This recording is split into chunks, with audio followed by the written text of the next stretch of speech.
Black public sector workers are in federal court today in the country's largest and most high-profile employment-related discrimination case against the government of Canada. What do we do? Stand up, fight back! For over 50 years, discrimination has plagued Canada's public service, and black workers have been disproportionately impacted. Today's certification hearing will determine whether the case alleging systemic anti-black racism in the federal public service can move forward as a class action lawsuit. So we're here today to introduce in the record reports, the government's own reports, that demonstrates a culture of anti-black racism at the top of the public service, a culture of anti-black racism at the Human Rights Commission, the body that the government then says we should be seeking justice at, and to ensure that the court has in its scope full information and evidence that it needs to support the certification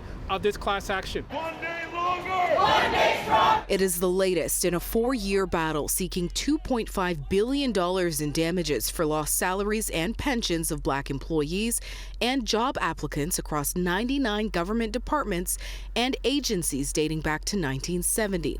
Seeking to dismiss the lawsuit, the government has spent more than $10 million fighting their own workers in court, despite numerous federal reports finding discrimination in various federal institutions. I was a bit disappointed by what I heard in court because I would keep receiving resistance in believing our stories.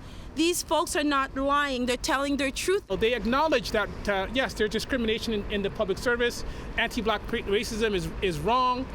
They acknowledge this in court documents.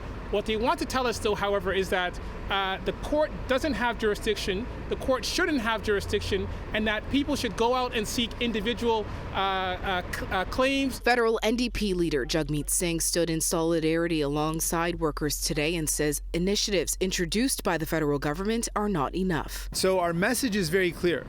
As a party dedicated to standing with workers every step of the way, our message is the Liberals and the Conservatives had discriminated these workers for too long.